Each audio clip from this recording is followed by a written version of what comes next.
മഴമേഘങ്ങൾക്കും മീതെ മലനിരകളുടെ രാജകുമാരി ഡാർജിലിങ്ങിനും തൊട്ടരികെ നിൽക്കുന്ന സുന്ദരിയായ ഭൂപ്രദേശം കർസിയാണ്. ഭൂനിരപ്പിൽ നിന്നും 5000 അടി ഉയരത്തിൽ സ്ഥിതി ചെയ്യുന്ന ഈ ഒരു മേഖല 17-ാം നൂറ്റാണ്ടിൽ സിക്കിം രാജവംശത്തിൻ്റെയും പിന്നീട് നേപ്പാൾ രാജവംശത്തിൻ്റെയും 18-ാം നൂറ്റാണ്ടിൽ ബ്രിട്ടീഷ് ഇന്ത്യയുടെയും കീഴിലായിരുന്നു. നിഗൂഢമായ ഒരുപാട് വിശ്വാസങ്ങളും ആചാരങ്ങളും ഈ ഒരു മണ്ണിൽ നിലകൊള്ളുന്നുണ്ടായിരുന്നു. 18-ാം നൂറ്റാണ്ടോടുകൂടി ഇവിടെ എത്തിയ ബ്രിട്ടീഷുകാരാണ് തേയില കൃഷി ഈ നാട്ടിൽ വ്യാപകമാക്കിയത്. സദാസമയം മൂടൽമഞ്ഞും തണുപ്പും തിങ്ങി നിൽക്കുന്ന ഈ കർസിയാങ്ങിൻ്റെ മണ്ണിലൂടെ നമ്മൾ വീണ്ടും യാത്ര മുൻപോട്ടേക്ക് പോവുകയാണ്. തേയില കഴിഞ്ഞ് ബാക്കി എന്തൊക്കെ കൃഷികൾ ഇവരിവിടെ ചെയ്യുന്നു എന്നറിയാനും ഇവിടുത്തെ നിഗൂഢമായ സ്ഥലങ്ങളുടെ കാഴ്ചകളും അവിടുത്തെ വിശേഷങ്ങളും തേടി കോടമഞ്ഞിനെയും കീറിമുറിച്ച് അങ്ങനെ മല കയറി നമ്മൾ എത്തിയതാണ് മാംറിങ് എന്ന ഇവിടുത്തെ സുന്ദരമായ ഒരു ഗ്രാമത്തിലേക്ക്. അവിടുത്തെ കൃഷികൾ കണ്ട് വീണ്ടും നമുക്ക് മുൻപോട്ടേക്ക് നടക്കാം. ഈ വഴി ഇങ്ങനെ നേരെ നടന്ന് നമ്മളിത് അടുത്ത വീടിൻ്റെ അടുത്തേക്കാണ് വരുന്നത്. ഈ ആപ്കാ ഘർ ഹൈ ക്യാ? ഇവിടെ വീടുകളെല്ലാം മരം കൊണ്ട് തന്നെയാണ് കേട്ടോ ഉണ്ടാക്കുന്നത്. ഭയ്യാജി ഇത് ചൂട് കായാനും അതുപോലെ തന്നെ ഫുഡ് ആക്കാനൊക്കെയുള്ള മരം വെട്ടുന്ന പരിപാടിയാണ്, വിറകുണ്ടാക്കുകയാണ് കേട്ടോ. ഇതാണ് ഇവരുടെ വീട്. നൈസ്. നമസ്തേ. ഇപ്പോൾ പൂക്കളൊക്കെ തണുപ്പായതുകൊണ്ട് തന്നെ പൂക്കളൊക്കെ ഓൾമോസ്റ്റ് വാടി തുടങ്ങിയിട്ടുണ്ട് എല്ലാ ഭാഗത്തും. തണുപ്പ് കാലം ആകുമ്പോഴത്തേക്കും ഉള്ള ഇവരുടെയൊക്കെ ഒരു പ്രധാനപ്പെട്ട പരിപാടി എന്ന് പറഞ്ഞാൽ ഇങ്ങനെ തന്നെയാണ്. മരം വെട്ടി ശരിയാക്കി റെഡിയാക്കി വെക്കുക. എന്നിട്ട് നല്ലപോലെ തണുപ്പ് വരുന്ന സമയത്ത് ഇത് കത്തിച്ച് ചൂട് കാഞ്ഞ് ഇങ്ങനെ അടുക്കളയിലൊക്കെ ഇരിക്കുക. പ്രധാനമായിട്ട് ഇവർ വർത്താനമൊക്കെ പറഞ്ഞ് അടുക്കളയിലാണ് ഇരിക്കുന്നത്. അതുകൊണ്ട് തന്നെയാണ് ഈ ഒരു അടുക്കള ഭാഗം എപ്പോഴും സെപ്പറേറ്റ് ആയിട്ട് നിലനിർത്തുന്നത്. ഇത് ഇവരുടെ പശുത്തൊഴുത്ത്. ആ പശുത്തൊഴുത്തിനോട് ചേർന്നിട്ടും കൃഷിയിടമുണ്ട്. ഒരു ഭയ്യാജി താഴോട്ട് പോയിട്ടുണ്ട്. എൻ്റെ കൂടെ എന്ന് പറഞ്ഞിട്ട് പുള്ളിക്കാരൻ അങ്ങോട്ട് പോയിട്ടുണ്ട്. പുള്ളി താഴെ വീട്ടിലോട്ട് അങ്ങോട്ടാ പോകുമെന്ന് തോന്നുന്നു. തണുപ്പ് പതുക്കെ വീണ്ടും കൂടി തുടങ്ങിയോ എന്ന് എനിക്കൊരു സംശയമില്ലായികയില്ല കേട്ടോ. ഉണ്ട്, തണുപ്പുണ്ട്. അത് കുറച്ച് നേരം നമ്മൾ നിൽക്കുന്ന സമയത്ത് മനസ്സിലാകത്തുള്ളൂ കേട്ടോ. ഈ നടന്നുകൊണ്ടിരിക്കുമ്പോൾ അത് ഫീൽ ചെയ്യത്തില്ല. ദൂരം നിന്ന് എവിടുന്നോ ഒരു പട്ടിയുടെ കുറച്ചിൽ ഞാൻ കേൾക്കുന്നുണ്ട്. കടി കിട്ടുമോ? കുരയ്ക്കുന്ന പട്ടി കടിക്കൂല എന്നാണ് പറയാറ്. അപ്പം പേടിക്കണ്ട, നല്ലോണം കുരയ്ക്കുന്നുണ്ട് പട്ടി. ഇവിടെ ചെറിയൊരു വഴി വരുന്നുണ്ടല്ലോ. ഈ ബന്ദിപ്പൂക്കളുടെ കാര്യങ്ങളൊന്നും വാടിയിട്ടില്ല കേട്ടോ. അതൊക്കെ അതുപോലെ തന്നെയുണ്ട്. പട്ടി അതിൻ്റെ ഉള്ളിലാണ്. ഇവിടെ കുറേ നമസ്തേ. അവരവിടെ ചൂട് കാഞ്ഞിട്ടിരിക്കുക. എന്നാൽ നേരെ അവരുടെ കൂടെ പോയി കുറച്ച് നേരം ചൂട് കാഞ്ഞിട്ട് വരാമല്ലോ. ഇതാണ് ഈ ഒരു വീട്ടിലേക്കുള്ള വഴി. ഇത് വഴി നമ്മളിങ്ങനെ ഇറങ്ങി പോകുമ്പോൾ പിന്നെ ഇതിൽ തന്നെയാണോ ആ വീട്ടിൽ നിന്ന് തന്നെയാണ് പട്ടി കുറയ്ക്കുന്നത്. കടി കിട്ടുമോ എന്നുള്ളത് അറിയില്ല. എന്തായാലും അവരോട് പോയിട്ട് കുറച്ച് വർത്താനം പറഞ്ഞിട്ട് വരാം. പോലാണ് എൻ്റെ വിശേഷം ചേട്ടാ. സുഖമാണ്. ഞാനിവിടെ കയറി വന്നപ്പോഴത്തേക്കും മലയാളമാണ് കേട്ടോ. എന്നോട് അപ്പോൾ കൈസ മലയാളം മാലൂം? दुबई में कितना 5 years रहा. जहाँ पे जॉब कर रहा था. अच्छा, केरला का आदमी लोग था. अच्छा, बढ़िया. ब्लॉग बनाता है. और ये ठंड का मौसम है ना, ये पहाड़ है इसलिए. अच्छा, इसको बोलता है अंगेटी नेपाली में. अंगेटी. हाँ. अच्छा. ये हम लोग नेपाली में दाउरा बोलते हैं. आप लोग क्या बोलते हैं? लकड़ी. हम विरग बोलता है. 12 बजे तक धूप होता है. 12 बजे का धूप जाने के बाद यही है. अच्छा, हम लोग का सामने सब घर पे होता है ना ये वाला? हाँ, നേരത്തെ അവിടെ आपका चूल्हा होता है लाइक यहाँ पे. अच्छा, ये वाला. അതുപോലത്തെ രാത് ഒക്കെ ജലത്തെ തത്വപ്പാനി ദേതോ. തത്വപ്പാനി എന്ന് വെച്ചിട്ടുണ്ടെങ്കിൽ നമ്മളുടെ ചൂടുവെള്ളം കേട്ടോ. ഞാൻ ഇവരുടെ കൂടെ കുറച്ച് നേരം ചൂട് കായാണ്. ഇവരോട് വർത്താനമൊക്കെ പറഞ്ഞ് ഈ വിറക് കത്തിക്കുന്ന സാധനം വളരെ സിമ്പിളാണ് കേട്ടോ. അത് കണ്ടോ, നമ്മളുടെ എണ്ണയുടെ ടിന്നില്ലേ, തേൽ കാ ടിന്നാണ്. അതിൻ്റെ അടിഭാഗം കട്ട് ചെയ്തിട്ടുണ്ട്. അതിൻ്റെ ഈ ഒരു മേലഭാഗത്തെ കമ്പി ഇട്ടിട്ട് അവിടെ ഒരു നെറ്റ് പോലെ ആക്കിയിട്ടുണ്ട്. എന്നിട്ട് മേലെ ഇത് ഇങ്ങനെ വിറക് വെച്ച് കത്തിക്കും. ചാരമൊക്കെ ഇതിൻ്റെ താഴെ ഇത് അടിഭാഗത്തേക്ക് വന്ന് വീഴും. അതെടുത്ത് ക്ലിയർ ചെയ്താൽ മതി. ആൾക്കാർ ചുറ്റും ഇരുന്ന് ഇങ്ങനെ ചൂട് കായും. भैया फुटबॉल किधर फुटबॉल खेलिए? उधर आप जाएंगे तो अभी स्टार्ट हो जाएगा. अगर आप जाएंगे तो नीचे देख सकते हैं. ഓക്കെ, കളിച്ച് കൈ ഉളുക്കിയിട്ടിരിക്കുക കേട്ടോ. ഇത് ഇവരുടെ ഇവരുടെ ഹില്ലിൽ നിന്ന് പറിച്ചെടുത്തിട്ടുള്ള ആയുർവേദ മെഡിസിൻ ആണ്. അതിപ്പം കയ്യിൽ നീര് കുറയാനായിട്ട് ഇട്ട് കൊടുക്കുകയാണ് കേട്ടോ. ഈ ഭയ്യാജിയാണ് ഡോക്ടർ, ഇവരുടെ ഡോക്ടർ. വൈദ്യ ആയുർവേദ വൈദ്യ. ഓക്കെ, വൈദ്യൻ നമ്മൾ പറയുന്നില്ല, ആ സാധനം കേട്ടോ. നിങ്ങൾ ഇവിടെ ഈ ഒരു സാധനം കണ്ടോ, ഇതെന്ന് പറഞ്ഞിട്ടുണ്ടെങ്കിൽ ഞാൻ കാണിച്ചു തരാം. ഇതാ നമ്മളുടെ താഴെ സ്ക്വാസ് ഇല്ലേ, നമ്മളുടെ ഇത് കണ്ടോ, ഈ ഒരു സ്ക്വാസ് ചൗ ഏനാ ഇവർ ചൗ എന്നാണ് പറയുന്നത്. ഈ സാധനത്തിൻ്റെ വള്ളീൻ്റെ ഉള്ളിൽ നമ്മുടെ കപ്പയൊക്കെ ഇങ്ങനെ പല ഇതായിട്ട് ബ്രാഞ്ചായിട്ട് പോകില്ല, അതുപോലെ ഈ സാധനവും പോവും കേട്ടോ. അതെനിക്കൊരു പുതിയ അറിവായിരുന്നേ.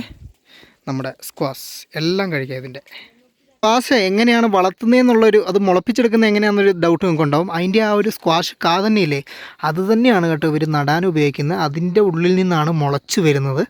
ഇതിപ്പോൾ അടുത്ത സീസണിൽ അത് പറിച്ചു കഴിഞ്ഞതിന് ശേഷം നടാനുള്ള സാധനം ഇവിടെ നട്ട് റെഡിയാക്കി വെച്ചിട്ടുണ്ട് കേട്ടോ. ഈ ഒരു സാധനം കണ്ടങ്ങൾ ഇവർ ഇതിനെ ബുദ്ധിസ്റ്റ് പ്ലാന്റാണെന്ന് പറയുന്നത്. നമ്മുടെ നാട്ടിലൊക്കെ ഇന്നർ ഇതായിട്ട് യൂസ് ചെയ്യുന്നുണ്ട് വീട്ടിൻ്റെ ഉള്ളിൽ വെക്കാൻ വേണ്ടിയിട്ട്. ഇവർ അതിന് വേണ്ടിയിട്ടാണ്. ശരിക്കും ഇവരുടെ ഉണ്ടല്ലോ വിശ്വാസപ്രകാരം ഈ ഒരു ചെടി വീട്ടിൽ വെച്ചിട്ടുണ്ടെങ്കിൽ ശരിക്കും ബോൺസായി ടൈപ്പാണ് കേട്ടോ, ഐശ്വര്യം വരുമെന്നാണ്. അതുകൊണ്ട് എല്ലാ ബുദ്ധിസ്റ്റുകളായിട്ടുള്ള ആളുകളുടെ വീട്ടിലും ഈ ഒരു സാധനം ഉണ്ടാവും കേട്ടോ. കർഷ്യാങ്ങിൻ്റെ ഒറിജിനൽ മീനിങ് എന്ന് പറഞ്ഞിട്ടുണ്ടെങ്കിൽ ലാൻഡ് ഓഫ് വൈറ്റ് ഓർക്കിഡ്, അതാണ് ഈ കർഷ്യാങ്ങിൻ്റെ ഒറിജിനൽ മീനിങ്.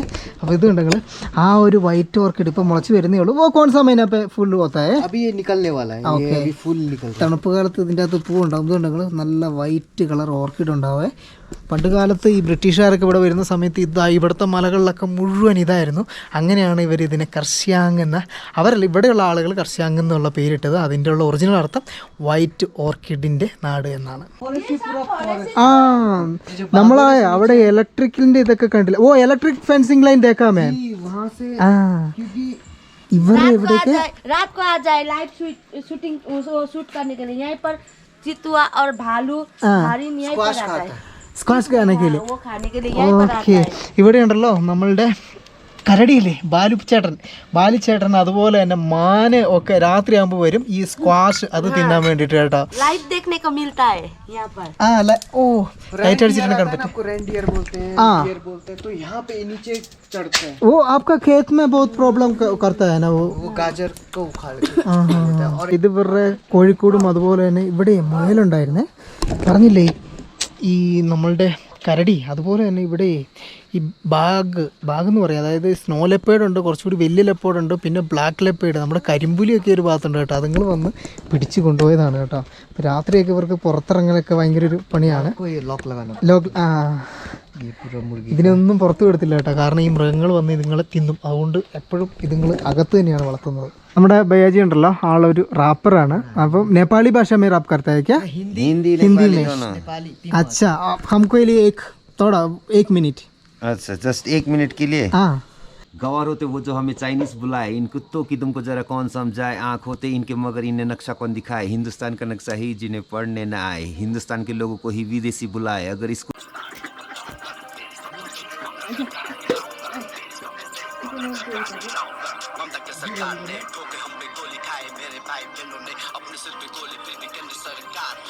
നമ്മൾ മുമ്പിലെത്തപ്പെട്ടത് ഇവിടുത്തെ ഒരു ഫേമസ് ആയിട്ടുള്ള റാപ്പറുടെയാണ് എന്നുള്ളത് ആ വീഡിയോ സോങ് കൂടി കണ്ടപ്പോഴാണ് കേട്ടോ എനിക്ക് മനസ്സിലായത്.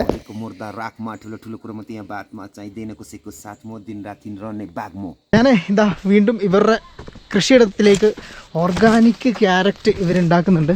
അപ്പോൾ അങ്ങോട്ട് വന്നു. അപ്പോൾ ഓൾറെഡി വിളവ് കഴിഞ്ഞു. डल्ले खुर्सा नहीं मालूम है. प्लांट ये रहा. അച്ഛാ അതാ ഇവിടെ ബാക്കിയുള്ള ക്യാരറ്റ് ഉണ്ട്. അപ്പോൾ കുറച്ച് ക്യാരറ്റ് പറിച്ചു തരാമെന്ന് പറഞ്ഞു. അപ്പോൾ ഞാൻ പറഞ്ഞു ആയിക്കോട്ടെ. ഓ നേരത്തെ ഞാൻ കാണിച്ച വലിയ സ്ക്വാഷിൻ്റെ അതില്ലേ, അതിങ്ങനെ വലിയ കുഴി കുഴിച്ചിട്ട് അതിൻ്റെ ഉള്ളിൽ നിന്നാണ് കേട്ടോ എടുത്തേക്കുന്നത്. അപ്പോൾ വീട്ടിന് വേണ്ടിയിട്ട് വെച്ചേക്കുന്ന ക്യാരറ്റ് കുറച്ച് ഇവിടെയുണ്ട്. അപ്പോൾ അതിൻ്റെ അകത്തു നിന്നാണ് പറിക്കുന്നത്. ഇതാണ്ട ഐസ. ഓക്കെ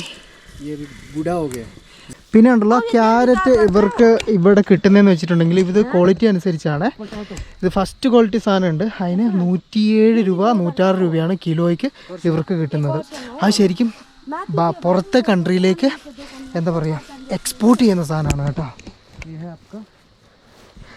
പൊട്ടാറ്റോ ഞാൻ പറഞ്ഞില്ലായിരുന്നു നിങ്ങളോട് ഈ തണുപ്പ് സമയത്ത് ഇളച്ചിട്ടേക്കുന്നുണ്ട് എന്നുള്ളത്.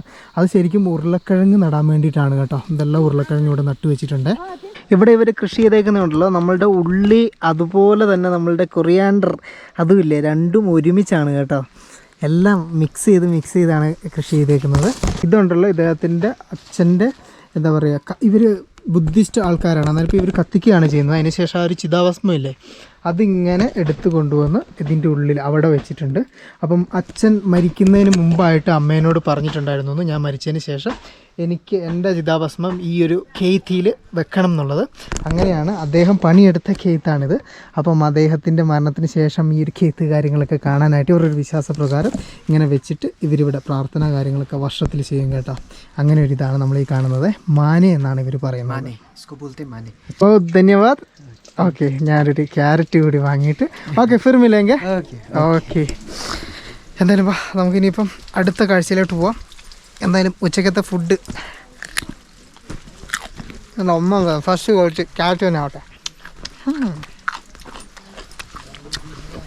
ഇതിൻ്റെ ഇല പോലും ഞാൻ പറിച്ചിട്ടില്ല കേട്ടോ, കാരണം ഫുള്ള് ഫ്രഷ് ആവട്ടെ എന്ന് വിചാരിച്ചേ. അവിടുന്ന് തിരിച്ച് നടന്ന് ഇതാ വഴിയിലേക്ക് വന്ന് നമ്മളുടെ മീനുക്കുട്ടീനെ എടുത്ത് വീണ്ടും താഴോട്ടേക്ക് പോവാം കേട്ടോ. ഈ ഒരു ഭാഗത്തൊക്കെ ഉണ്ട് കേട്ടോ കുഞ്ഞു കുഞ്ഞ് വീടുകൾ, അവരുടെ കുഞ്ഞു കുഞ്ഞ് കൃഷിയിടങ്ങൾ വേലി കെട്ടി തിരിച്ചിട്ട് നല്ല രസമുള്ള സ്ഥലം. റോഡ് മാത്രമേ രസമില്ലാത്തതായിട്ടുള്ളൂ. അയ്യോ, ഈ റോഡൊന്ന് പെട്ടെന്നൊന്ന് റെഡിയാക്കി കൊടുക്കുമായിരുന്നെങ്കിൽ ഇവർക്ക്. ഇതിൽ ബൈക്ക് ഓടിച്ച് ഇറങ്ങാന്ന് പറഞ്ഞാൽ അത്യാവശ്യത്തിലധികം നല്ലൊരു സാഹസികതയാണ് കേട്ടോ. ഉരുളം കല്ലാണേ, ബൈക്ക് വലിഞ്ഞു പോകുന്നുണ്ട്. നീ വഴി തിരിച്ച് വലിഞ്ഞു കയറി പോകുന്നത് ചിന്തിക്കാനേ വയ്യ. ഇതുവഴി എങ്ങനെയെങ്കിലും ഇറങ്ങി താഴെ എത്തിയേ പറ്റത്തുള്ളൂ കേട്ടോ. അയ്യോ അതോ ഇവിടെയല്ല. അയ്യോ എന്താ അവസ്ഥ ഇത്? ഇത് വല്ലാത്ത റോഡാണല്ലോ. ഞാനൊരു ഈ ഒരു ഭാഗത്താണല്ലോ ഇതുപോലത്തെ മോശം റോഡ് കാണുന്നത്. കാരണം ആ ഡാർജിലിംഗിൽ നിന്നും അതുപോലെ തന്നെ മിറുക്ക് സൈഡിലൊക്കെ ഉള്ള റോഡ് ഞാൻ അന്ന് പോകുമ്പോഴും പറഞ്ഞില്ലായിരുന്നോ നല്ല വൃത്തിയുള്ള റോഡാണ്, നല്ല രീതിക്ക് മെയിൻറ്റെയിൻ ചെയ്യുന്നു. പക്ഷേ ഇവിടെ ആ ഒരു വൃത്തി മെയിൻ്റെനൻസ് കാണുന്നില്ല. ഒരു അന്ത്യവുമില്ലാതെ ഞാനിതാ ഇങ്ങനെ കുത്തനെ ഇറങ്ങിക്കൊണ്ടേ ഇരിക്കുകയാണ് കേട്ടോ. പണി അല്പം പാളിയ പോലെ ഉണ്ട് കേട്ടോ. ഇവിടെ വന്നപ്പോഴത്തേക്ക് ഒരു ജംഗ്ഷനിലാണ് എത്തിയത്. ഇങ്ങോട്ടൊരു വഴി പോകുന്നുണ്ട്, ഇങ്ങോട്ടേക്ക് അത്യാവശ്യം നല്ലൊരു വഴി പോകുന്നുണ്ട്. പക്ഷേങ്കിൽ നമ്മളുടെ കണക്കുകൂട്ടൽ പ്രകാരം കർശാങ്ങിലേക്ക് നല്ല വഴി ഉണ്ടാവാൻ ചാൻസ് ഇല്ല. ഇതാണോ എന്നുള്ളൊരു കൺഫ്യൂഷനുണ്ട്. ദൈവമേ, ആരും കാണുന്നില്ലല്ലോ ചോദിക്കാനായിട്ട്. കുറച്ചധികം നേരം ഞാൻ കാത്തിരുന്നു, ആരും വരുന്നില്ല. എന്തായാലും ഞാൻ ഈ റൈറ്റ് സൈഡിലുള്ള പാത ചൂസ് ചെയ്യാൻ തീരുമാനിച്ചു. ഇവിടെ ഉണ്ടല്ലോ ഗൂഗിൾ മാപ്പ് നോക്കാനായിട്ട് എൻ്റെ ഫോണ് ഇനിയിപ്പോൾ ആകെ 5% ചാർജ് ഉള്ളത്, ഫുള്ള് ഡെഡാണ്. അത് ഏത് നിമിഷം ഓഫായി പോകും കേട്ടോ. ഞാൻ ജസ്റ്റ് ഒന്ന് മാപ്പ് എടുത്ത് നോക്കിയപ്പം ഇവിടെ ഇങ്ങനെ ഒരു റോഡ് കാര്യങ്ങളൊന്നും കാണിക്കുന്നില്ല. കാരണം ഇത് ഈ വഴിയൊന്നും ഗൂഗിൾ മാപ്പിൽ ആഡ് ചെയ്യാത്ത വഴികളാണ്. ഇവിടെ വഴിയിലൊന്നും ആരെയും കാണുന്നുമില്ല ഒന്ന് കൺഫേം ചെയ്യാനായിട്ട്. അവിടെ നിന്ന് വിട്ടതിന് ശേഷം ആൾക്കാരെ ആരെയും കിട്ടുന്നില്ല കേട്ടോ. ആ വന്ന് ദൂരെ അവിടെയായിട്ട് വീട് കാണുന്നുണ്ട്. പിന്നെ വീട്ടിലെങ്കിലും ആരെങ്കിലും ഉണ്ടായാൽ മതിയായിരുന്നു. ആ പ്രതീക്ഷ അണഞ്ഞ് ആരുമില്ല കേട്ടോ. ഇവിടെ എല്ലാവരും അടച്ചിട്ടിട്ട് എനിക്ക് തോന്നുന്നത് കൃഷിയിടത്തിൽ പോയിട്ടുണ്ടെന്ന് തോന്നുന്നു. അതാണ് ആരെയും കാണാത്ത. ഫൈനലി ആളും വെളിച്ചമൊക്കെ ഉള്ളൊരു റോട്ടിലേക്ക് എത്തി. നമസ്തേ भैया, इस रास्ता पे करसेन जा सकते हैं ना? हाँ, ओके यहाँ से पूरा जाके दाहिना दाहिना मारते जाओ. हाँ, वो अब ഓക്കെ दाहिना दाहिना पूरा. Okay, thank you. ഇവിടെ നിന്ന് നേരെ പോയിട്ട് വലത് സൈഡ് കയറി പോവുക. അപ്പോൾ നമ്മളുടെ എൻ്റെ മീത് എന്ത് പറ്റി എന്തത് ഇപ്പുറത്തെ സൈഡ് പോവുക. അടുത്ത് പിടിക്കണ്ട, ഇവിടെ നിന്ന് പിടിക്കണ്ട. അപ്പോൾ നമ്മളുടെ കർച്ചാങ്ങിലേക്കുള്ള വഴി എത്തുമെന്നാണ് അവിടെ നിന്ന് പറഞ്ഞത്. ഇവിടെ എല്ലാം വീടുകളൊക്കെ ഉണ്ട് കേട്ടോ, ഇത്രയും വീടുകളുണ്ട്. എന്നിട്ട് എന്താ പോലെ റോഡ് റെഡിയാക്കി ഇടാത്ത. അയ്യോ അതാ ഇവിടെയൊന്നും ചെറിയൊന്നും ഇപ്പോഴാണ് പൂക്കുന്നത്. കൊള്ളാലോ. എന്തായാലും നമ്മൾ അവിടെ നിന്ന് ഇറങ്ങിയിട്ട് ഇത് അത്യാവശ്യം കുറച്ച് വൃത്തിയുള്ള റോഡിലേക്ക് എത്തിയിട്ടുണ്ട്. സമാധാനമായി. നമ്മൾ ഈ മല കയറി പോകുന്ന വഴിയിൽ വരെ ഹോം സ്റ്റേകൾ ഇഷ്ടം പോലെ ഉണ്ട് കേട്ടോ. അയ്യോ, നമ്മൾ മല വീണ്ടും കയറി തുടങ്ങിയപ്പോഴത്തേക്കും നേരത്തെ നമ്മളെ വിട്ടുപോയ മൂടൽമഞ്ഞ് വീണ്ടും വന്നു കേട്ടോ.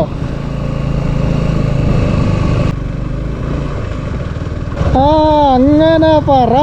നമ്മളെ നേരത്തെ വന്ന ആ ഒരു ഗ്രാവില്ലേ, അതായത് ബുറോഗോ അങ്ങനെ ഇങ്ങോട്ട് പറഞ്ഞിട്ട് ആ അതേ ഗ്രാമത്തിലേക്ക് ഇപ്പുറത്തെ വഴി നമ്മൾ നേരത്തെ കുറച്ചിറങ്ങിയിട്ട് ഇനിയിപ്പോൾ താഴത്തേക്ക് ഇറങ്ങണ്ട എന്ന് പറഞ്ഞിട്ടുള്ള ബഗോര, ഇതാണ് ഗ്രാമത്തിൻ്റെ പേര്. ആ ഒരു വഴിയിൽ തന്നെയാണ് നമ്മൾ തിരിച്ചെത്തിയത് കേട്ടോ. പോയപ്പോൾ നമ്മൾ ഇതുവഴിയാണ് പോയത്.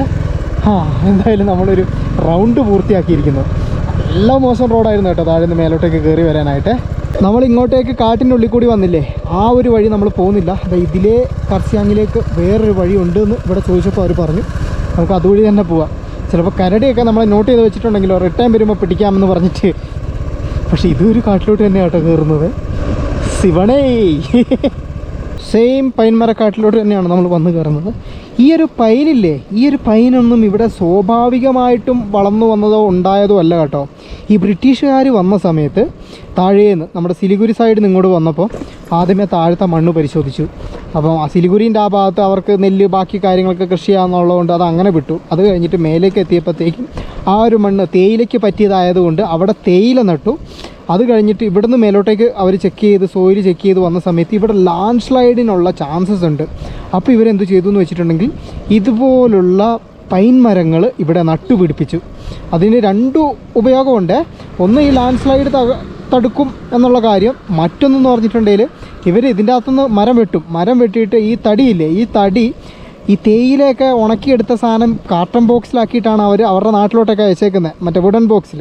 അപ്പോൾ അതിന് വേണ്ട ബോക്സ് ഉണ്ടാക്കാനുള്ള തടിയായിട്ട് ഇത് യൂസ് ചെയ്യും. കൂടാതെ അവരുടെ വീടൊക്കെ പണിയാനുള്ള ബിൽഡിങ്ങുകൾക്ക് വേണ്ടിയുള്ള തടിയായിട്ടും ഇത് യൂസ് ചെയ്യും. അങ്ങനെ രണ്ട് ഉപകാരങ്ങൾ.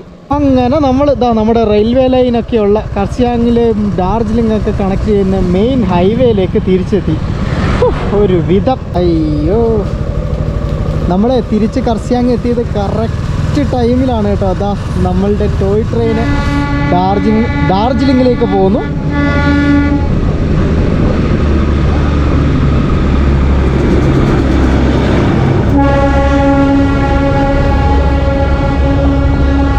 ഒട്ടും സ്പേസ് ഇല്ലാത്ത ഒരു ഇടുങ്ങിയ സ്ഥലം തന്നെയാണ് കേട്ടോ ഈ ഒരു ടൗണും എന്ന് പറയുന്നത്. നമ്മുടെ മേലത്തെ ഗ്രാമങ്ങളില്ലേ, മേലത്തെ ഗ്രാമങ്ങളിലേക്കുള്ള ടാക്സി സർവീസുകൾ, അതാണ് നമ്മളുടെ ഈ ലെഫ്റ്റ് സൈഡിൽ ഓമനിയിൽ നിങ്ങൾ കാണുന്നത്. ഇവിടെ നിന്ന് വേണം ആളുകൾ അത് പിടിച്ച് പോകാൻ വേണ്ടിയിട്ട്. റിട്ടേൺ വരാൻ വേണ്ടിയിട്ട് ഈ വണ്ടികൾ റിട്ടേൺ കാലിയായിട്ട് വരില്ലേ, അന്നേരപ്പം അവിടെ നിന്ന് ഇങ്ങോട്ടേക്ക് കയറി വരാം. നമ്മൾ നേരത്തെ കണ്ട പോലെ. അല്ലെങ്കിൽ പ്രൈവറ്റ് വണ്ടിയിലൊക്കെ ആളുകൾ തിരിച്ചു വരിക. അല്ലാതെ ബസ് സർവീസ്, ഞാൻ മുമ്പേ പറഞ്ഞ പോലെ തന്നെ ബസ് സർവീസ് ഇവർക്ക് ഇല്ല, ഇവരുടെ പബ്ലിക് ട്രാൻസ്പോർട്ടിൽ.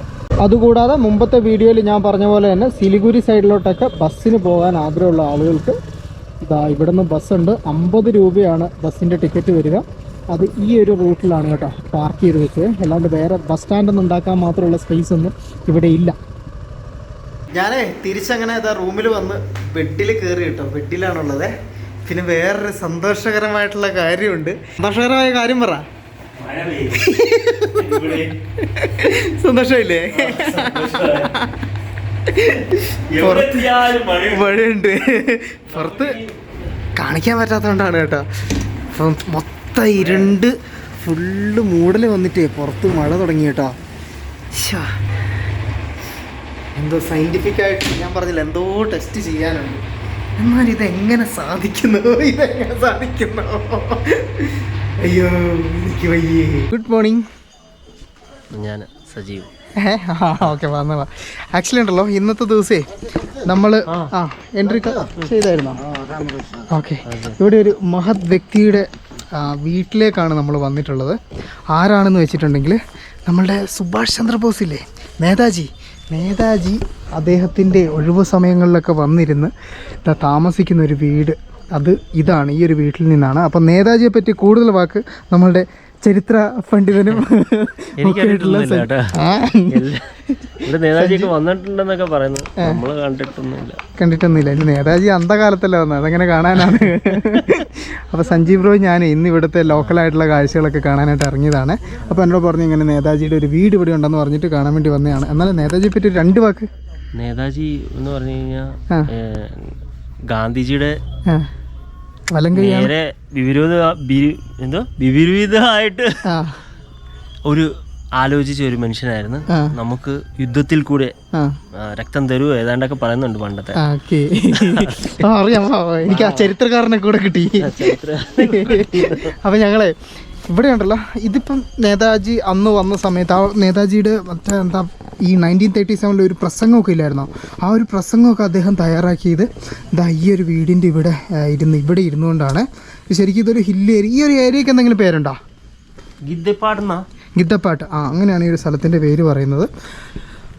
എന്തായാലും ഉണ്ടല്ലോ ഇതിൻ്റെ ഉള്ളിൽ അദ്ദേഹത്തിൻ്റെ സംബന്ധിച്ച ചരിത്രപരമായിട്ടുള്ള കാര്യങ്ങൾ, അതുകൂടാതെ അദ്ദേഹം ഉപയോഗിച്ചിരുന്ന ഫർണിച്ചർ, അതുപോലെ തന്നെ കിടക്കാൻ ഉപയോഗിച്ച ബെഡ് കാര്യങ്ങൾ, കാരണം അദ്ദേഹം താമസിച്ച വീടാണല്ലോ, അപ്പോൾ അതൊക്കെയുണ്ട്. അതെല്ലാം കാഴ്ചകളൊക്കെ നമുക്കിവിടെ കാണാം. കൂടാതെ ചരിത്രത്തിലൂടെ നമുക്കൊന്ന് പോകും കൂടി ചെയ്യാം. ശരിയല്ലേ? ഇതാ ഇങ്ങ് താഴോട്ടേക്ക് നോക്കി നിങ്ങൾ, ഇവിടേക്ക് ഇരുന്ന് ആരായാലും ആലോചിച്ച് പോകും കേട്ടോ.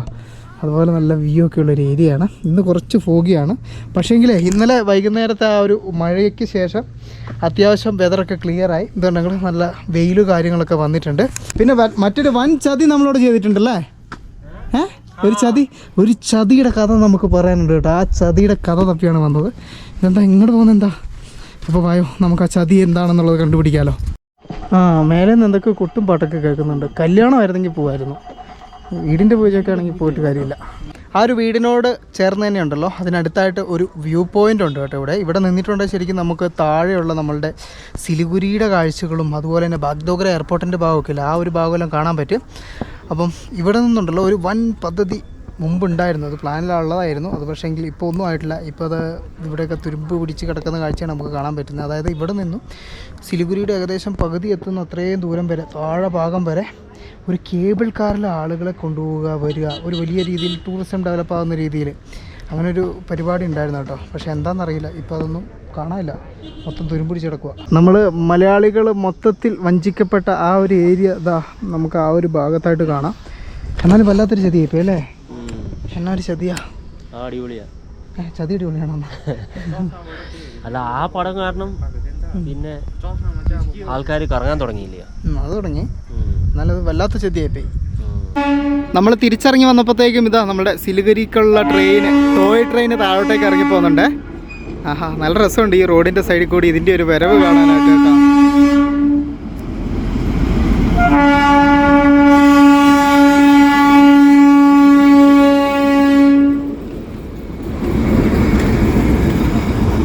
അങ്ങനെ അവിടെ നിന്ന് മല ഇറങ്ങിയുണ്ടല്ലോ, ഇതാ നമ്മളോട് മലയാളികളോട്, അല്ലെങ്കിൽ നമ്മൾ മലയാള സിനിമയെ ഇഷ്ടപ്പെടുന്ന ആൾക്കാരോട് ദുൽഖർ ടീം ചെയ്ത ആ ഒരു ചതി, വൻ ചതി അല്ലേ? ചതിയല്ലേ അത്? ചതിയല്ലേ? സിനിമ അന്ന് ഇറങ്ങുന്ന ടൈം ഈ പടം കാരണമാണ് ഹിറ്റായത്. പിന്നെ ആളുകൾ ട്രാവൽ ചെയ്യാൻ തുടങ്ങിയ സിനിമയാണ്. ഞാൻ ഇത്ര നേരം ചതി കാര്യങ്ങൾ എന്നൊക്കെ വെറുതെ പറഞ്ഞുള്ളൂ, എന്താ കാര്യം എന്നുള്ളത് ഞാൻ പറഞ്ഞില്ല. അതായത് നമ്മളുടെ നീലാകാശം പച്ചക്കടൽ ചുവന്ന ഭൂമി എന്ന് പറയുന്ന സിനിമയിലെ ആ സിനിമയുടെ പല ഭാഗങ്ങളും ഷൂട്ട് നടന്നത് ഈ ഒരു ഭാഗത്തു നിന്നാണ് കേട്ടോ, കർസിയാങ്ങിന്. അല്ല, അവസാനമായിട്ട് അവർ തവാങ്ങിലോട്ട് പോകുന്ന വഴിയില്ലേ, ഇതാ തവാങ്ങിലോട്ട് പോകുന്ന വഴിയാണ് ആയിട്ട് കാണിക്കുന്നത് ഈ ഒരു കർവ്, ഈ ഒരു മേഖലയാണ്.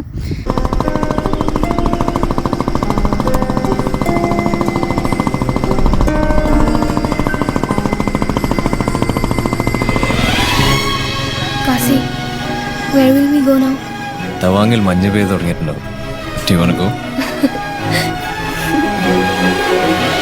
തവാങ്ങിൽ പോകാൻ ഈ ഒരു ഭാഗത്ത് വരേണ്ട ആവശ്യമില്ലാന്ന്, അരുണാചൽ വഴി പോയാൽ മതി.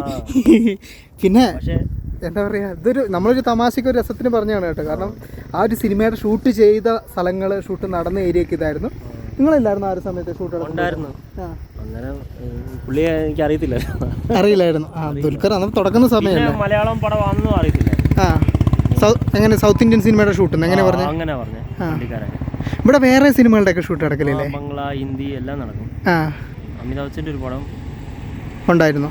രജനീകാന്തിന്റെ ഏതൊരു പടം? പേട്ടാന്നാ അതിന്റെ പേര്? മറ്റേ അതിൻ്റെ അകത്താ മറ്റേ ഹോസ്റ്റലും കാര്യങ്ങളും. അതിവിടെയാണ്. ഇവിടെ നമ്മൾ പോകുമ്പോഴും കണ്ടില്ലായിരുന്നു, കഴിഞ്ഞ ദിവസമൊക്കെ ഞാൻ കാണിച്ചു തന്നില്ലായിരുന്നു. അതായത് ഈ ഒരു പണ്ട് ബ്രിട്ടീഷുകാരുടെ കാലത്ത് പണിത ആ ഒരു ടൈപ്പ് പഴയ അച്ചുള്ള വീടുകൾ ഇവിടെ ഇഷ്ടംപോലെ ഉണ്ട്, വീടുകൾ, ബംഗ്ലാവുകളൊക്കെ. അപ്പോൾ അവിടെ എല്ലാ സിനിമാക്കാരും വന്ന് ഷൂട്ട് ചെയ്യുന്നത് അല്ലേ? ശരിക്കും ഇങ്ങനെ പല സ്ഥലങ്ങളും നമ്മളുടെ രാജ്യങ്ങളുടെ അത്രയും ഈ ആൾക്കാരൊന്നും വരാത്ത സ്ഥലമാണ് ഈ ഒരു കർസിയാങ് എന്ന് പറയുന്നത്. തിരക്കില്ല. ശരിക്കും അത്രയില്ല. പക്ഷേങ്കിൽ നല്ല ഭംഗിയുള്ള സ്ഥലമാണ്. ഇത് അങ്ങ് താഴെ കാണുന്ന ആ ഒരു ഭാഗങ്ങളും ഉണ്ട് നിങ്ങൾ, അവിടെ കുറച്ച് ഫോഗിയാണ്. ആ ഒരു ഭാഗമല്ല, സിലിഗുരിയാണ് കേട്ടോ. സിലിഗുരിയിൽ നിന്ന് ജസ്റ്റ് ഇത് ശരിക്കും ഷോർട്ട് റൂട്ടല്ലേ? ഇത് ഷോർട്ട് റൂട്ടാണ്. നമ്മളിപ്പോൾ പോയ മറ്റേ വഴി. ഓക്കെ, ഈ ഒരു ഷോർട്ട് റൂട്ട് വഴി ഇറങ്ങുവാണെങ്കിൽ 10-32 കിലോമീറ്റർ കൊണ്ട് നമ്മൾ സിലിഗുരി എത്തും. ബാഗ്ഡോഗ്ര എയർപോർട്ട് അതിലും അടുത്തല്ലേ? ചെന്ന് ഇറങ്ങുന്നത് തന്നെ എയർപോർട്ടിൻ്റെ ആ ഒരു ഭാഗത്തോട്ടാണ്. അതുകൊണ്ട് ഒരു സിനിമാക്കാർക്ക് ഷൂട്ടിങ്ങിനൊക്കെ ഏറ്റവും പറ്റിയ സ്ഥലമാണ്. എന്നാലും തവാങ്ങിലേക്ക് പോകാൻ വേണ്ടിയിട്ട് ഈ ഒരു വഴി പോയി എന്ന് പറയുമ്പോഴേ എനിക്ക് ആ കാര്യത്തിലാണ് സങ്കടം. വെറുതെ കേട്ടോ. അങ്ങനെയാണെങ്കിലേ ഞങ്ങളും തവാങ്ങിലൂടെ പോവാണ് കേട്ടോ, നമ്മുടെ ഒറിജിനൽ തവാങ് വഴിയേ, ദുൽഖർ സൽമാൻ്റെ ഒക്കെ തവാങ്. വാ, നമ്മളെ ആ മേലത്തെ തവാങ്ങിൽ നിന്ന് ഇറങ്ങിയിട്ട് താഴത്തെ തവാങ്ങിലേക്ക് വന്നു കേട്ടോ. ആക്ച്വലി ആ സിനിമയുടെ എക്സാക്റ്റ് ഷൂട്ട്, ആ ഷോട്ട് എടുത്ത സ്ഥലം എന്തായാലും കാണണം എന്നുള്ളതൊരു ആഗ്രഹമായതുകൊണ്ട് നടന്ന് താഴത്തേക്ക് വന്നു. അത് കഴിഞ്ഞിട്ട് ഇത് കണ്ടോ നിങ്ങൾ, ഇതാ ഈ ഒരു ഭാഗത്തുനിന്ന് ഏകദേശം ആയിട്ടാണ് ഷൂട്ട് വന്നേക്കുന്നത്. ശരിക്കും ഇപ്പോഴത്തെ ഒരു സമയം വെച്ച് നോക്കുവാണെങ്കിൽ ഇപ്പോൾ തവാങ്ങിൽ മഞ്ഞ് പെയ്ത് തുടങ്ങിയിട്ടുണ്ട്. Kasi, where will we go now? തവാങ്ങിൽ മഞ്ഞ് പെയ്ത് തുടങ്ങിയിട്ടുണ്ടാവും. Do you wanna go? Welcome to Kurseong. Again കർസ്യാങ്ങിൻ്റെ കവാടം കടന്ന് വീണ്ടും നമ്മൾ കർസ്യാങ്ങിലേക്ക് തന്നെ തിരിച്ചെത്തിയിരിക്കുന്നു. നമ്മളങ്ങനെ തിരിച്ചെത്തിയതിന് ശേഷമാണ് ഇവിടെ അടുത്തുണ്ടായിരുന്ന ഒരു കുട്ടിയുടെ മരണമുണ്ടായിരുന്നത്. അതിനുശേഷം ഞങ്ങൾ മരിച്ച വീട്ടിലൊക്കെ പോയി. ഒരു ബുദ്ധിസ്റ്റ് ആയിട്ടുള്ളൊരു കുട്ടിയാണ്, അതുകൊണ്ട് തന്നെ അവരെ ദഹിപ്പിക്കുകയാണ് ചെയ്തത്. അതിനുശേഷം വൈകുന്നേരമായി, സൂര്യൻ പതുക്കെ അസ്തമിച്ചു. നമ്മുടെ കർസ്യാങ് ഇരുട്ടിലേക്ക് വീണ് തുടങ്ങിയേ. അങ്ങ് ദൂരെയായിട്ട് ആ ലൈറ്റ് മിന്നി മിന്നി കളിക്കുന്നത് നമ്മുടെ സിലിഗുരി ടൗണാണ്. കുറേ നാളിന് ശേഷം ഇന്ന് നമുക്ക് കാണാൻ പാകത്തിനുള്ള വെതർ ക്ലിയർ ആയിട്ടുണ്ട്. ഞങ്ങൾ രണ്ടുപേര് ജസ്റ്റ് ഒന്ന് മാർക്കറ്റിലോട്ട് വീണ്ടും ഇറങ്ങിയിട്ടുണ്ട്. നടന്നു, ഒരു സാധനം വാങ്ങാനുണ്ട്, ഒരു സർപ്രൈസ് പുറകെ വരുന്നുണ്ട്. മാർക്കറ്റിൽ പോയതിന് ശേഷം തിരിച്ചിതാ റൂമിലെത്തി. ഞാനിവിടെ ഗംഭീരമായിട്ടുള്ള പാക്കിങ്ങുകൾ നടന്നുകൊണ്ടിരിക്കുകയാണ്. നമ്മളുടെ ടാങ്ക് ബാഗില്ലേ, ടാങ്ക് ബാഗ് തന്നെയാണ് ബാക്ക് പാക്കായിട്ട് വന്ന് രണ്ടായിട്ട് യൂസ് ചെയ്യാൻ പറ്റുക. എന്താണെന്ന് വെച്ചിട്ടുണ്ടെങ്കിൽ ഞാൻ ഈ ഒരു യാത്ര തുടങ്ങുന്ന സമയത്ത് നിങ്ങളോട് പറഞ്ഞില്ലായിരുന്നു, നമ്മളിപ്രാവശ്യം ബൈക്കിന് മാത്രമായിരിക്കില്ല ചില ബാക്ക് പാക്കിംഗ് ട്രിപ്പുകളൊക്കെ ഉണ്ടാവും എന്നുള്ളത്. അങ്ങനെ ഒരു യാത്രയ്ക്ക് വേണ്ടിയിട്ട് ഞാൻ പോവുകയാണ്. പിന്നെ ഉണ്ടല്ലോ, ഞാൻ നമ്മളുടെ മീനുക്കുട്ടീനെ നമ്മുടെ സഞ്ജീവനെ ഏൽപ്പിക്കുകയാണ്. കൈ പിടിച്ച് കൊടുത്ത് ഞാൻ കേട്ടോ, സൂക്ഷിച്ചോണം കേട്ടോ. ഞാൻ സൂക്ഷിച്ചോളാം. അപ്പോൾ സാധനമുള്ള ഞാൻ ഇവിടെ വെച്ചിട്ട് തിരിച്ചിങ്ങോട്ട് തന്നെ വരുവേ. അപ്പം ഇവിടെ വെച്ചിട്ടാണ് പോകുന്നത്. എവിടെയാണ് സ്ഥലം എന്നുള്ളത് ഞാൻ പറയുന്നില്ല, അതൊരു സസ്പെൻസ്. നിങ്ങൾ ഗസ് ചെയ്യും ഞാൻ എവിടെയാണ് പോകുന്നതെന്നുള്ളത്. നോക്കട്ടെ എത്ര പേര് കറക്റ്റായിട്ട് ഗസ് ചെയ്യുന്നുള്ളത്. അപ്പം ഇനിയുള്ള പുതിയ തരത്തിലുള്ള യാത്രയുടെ പുതിയ കാഴ്ചകളും വിശേഷങ്ങളും ഒക്കെ ആയിട്ട് അടുത്ത എപ്പിസോഡ് കാണാം അല്ലേ. സബ്സ്ക്രൈബ് ചെയ്യൂ. സ്നേഹം മാത്രം, അതാ പറയാം, സ്നേഹം മാത്രം കേട്ടോ. എങ്ങനെങ്കിലും പുള്ളിയെ 1 മില്യൺ അടുപ്പിയില് കണ്ട സ്നേഹം കണ്ട. ഈ വർഷം തന്നെ എനിക്ക് ഈ ഒരു സാധനം 2 ലാക്ക് 2 ലാക്ക് കിടക്കാൻ പറ്റുമോ? നിങ്ങളെല്ലാവരും അതിനെ ഒന്ന് ശ്രമിക്കുമോ? 2 ലക്ഷം എങ്ങനെയും കടക്കും. നമ്മൾ കടത്തിയിരിക്കും.